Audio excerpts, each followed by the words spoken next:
Bridge তৈরিতে ঠিকাদারের খামখেলিতে নাজেহাল সাধারণ মানুষ। যাতায়াত যন্ত্রণায় বাধ্য হয়ে রাস্তা অবরোধ করে অমরপুর বীরগঞ্জ এলাকার উত্তরপাড়ার গ্রামবাসীরা। সরবঙ্গ অমরপুর রাস্তার ইন্দিরা ক্লাব সংলগ্ন এলাকায় রাস্তা অবরোধে সামিল বীরগঞ্জ পঞ্চায়েতের উত্তরপাড়ার বাসিন্দারা। অভিযোগ, উত্তরপাড়া যাওয়ার রাস্তায় পাগলছড়ার ওপর নির্মীয়মান পাকা বক্স কালভার্টের কাজ চলছে শম্ভু গতিতে। এতে সমস্যায় পড়েছে ওই পাড়ার ৪২টি পরিবার। ২ বছরেও চালু করতে পারেনি ওই বক্স কালভার্ট। এই ঘটনা জানতে পেরে কাজের দায়িত্বে থাকা আইও ইন্দ্রনীল মজুমদার এবং এসডিও রাজীব দেবনাথ ঘটনাস্থলে যান এবং অবরোধকারীদের সাথে কথা বলেন। আগামী ২.৫ মাসের মধ্যে এই ব্রিজের অর্ধসমাপ্ত কাজ শেষ করে চলাচলের উপযুক্ত করে দেবে এই প্রতিশ্রুতি দিয়ে রাস্তা অবরোধ মুক্ত করেন। সমস্যা যাতায়াত করতে খুব খারাপ।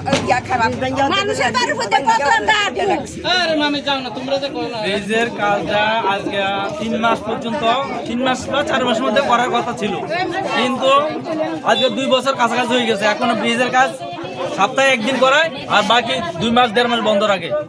তা আমরা রাস্তা জনগণ আমার বাড়ির উপর দিয়ে হাঁটাচলা করে, আমি রাস্তা দিছি, রাস্তা তো দিছি মানুষের স্বার্থে, কিন্তু 3 মাস পর্যন্ত কথা ছিল, কিন্তু এখন আজকে 2 বছর হয়ে গেছে, ব্রিজ হয় না কমপ্লিট। এখন আমরা রাস্তা অবরোধ করছি, এমএলএরও আমরা জানাইছি, কইছে কাজ বন্ধ হতো না, মিস্ত্রি কইছে 3 মাসের মধ্যে কমপ্লিট করে দিব।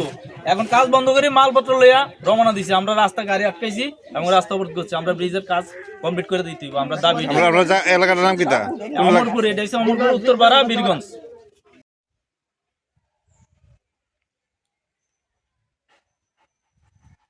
অ্যাকচুয়ালি আমি এখানে 15 তারিখ জয়েন করেছি, গত 15 তারিখ জয়েন করেছি এসডি হিসেবে। আমি জাস্ট আজকে আসলাম এখানে, আয়ু জানি। হ্যাঁ, ব্যাপারটা হয়েছে, আমরা নভেম্বর মাসে এটারে ছাদ ঢালাই দিছিলাম। আপনারা জানেন যে ছাদ ঢালাই দেওয়ার পরে কিছুদিন তো এমনি ফর্মা রাখতে লাগে। ফর্মা রেখে সেটা এখন তারা খুলতেছে। আমাদেরই সেম এই যে এখানে কাজ করতেছে, হেরই আর একটা কাজ আছে সামনে এখানে ইয়ে আর কি ব্রিজের। তো ওইখানে আমরা উইংওয়ালের রডও দিয়ে রাখছি, জাস্ট এখান থেকে ফর্মা নিয়ে সেটা সে ওইখানে ঢালাই দিব। ঢালাই দিয়ে সেটা এখানে যেহেতু ম্যানুয়ালি উইংওয়াল কাটতে লাগে, উইংওয়ালে এখন তারা তো ম্যানুয়ালি কাটবো, এখন তো আমার ফর্মার কাজ নাই।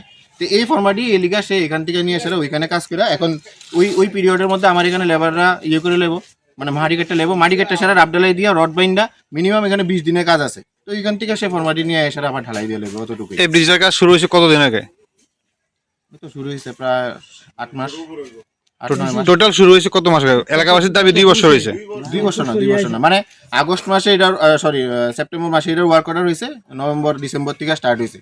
আর এর মধ্যে আমাদের কিছু ডিপার্টমেন্টের 2025 নভেম্বর ডিসেম্বর, না 2024 নভেম্বর ডিসেম্বর, ঠিক আছে। এর মধ্যে আমাদের কিছু সমস্যা আসলো, এটা অল ওভার ত্রিপুরায় আসলো। এটা শুধু আমরা না, আমরা যে সিমেন্ট কোট করছিলাম ওই কোটের থেকে আমরা সিমেন্ট এক্সট্রা ইউজ হয়েছে, তারপরে ওই সিমেন্টের লিগে আমরা 3-3.5 মাস ওয়েট করতে লাগছে। আমরা সিমেন্টই আসলো না গোডাউনের মধ্যে। এটা শুধু ডিভিশনে না, সাব ডিভিশনে না, এটা পুরো ব্লকে, যতটি ব্লক আছে সব ব্লকের মধ্যে। এখন তাদের যে বক্তব্য, এটা কাজ কমে না, কাজ কমপ্লিট হবে। এবং এটা আমি এখন এখানে প্রতিশ্রুতি দিয়ে দিয়েছি উইদিন 2.5 মান্থসের মধ্যে, যে শুধু এখানে আপনারা দেখান, একটু দেখান, শুধু অ্যাপ্রোচ বাকি আছে, শুধু অ্যাপ্রোচ বাকি আছে আর উইং ওয়াল বাকি আছে দুইটা। এই উইং ওয়ালের কাজ অলরেডি তারা ধরে লইতেছে। উইং ওয়াল 2 মাস 2.5 মাসের বেশি লাগার কথা না, আমি প্রতিশ্রুতি দিতেছি যেটা লাগবে। তো আমরা শিউর এই কাজটা কি আইএম মুডে করা হচ্ছে না?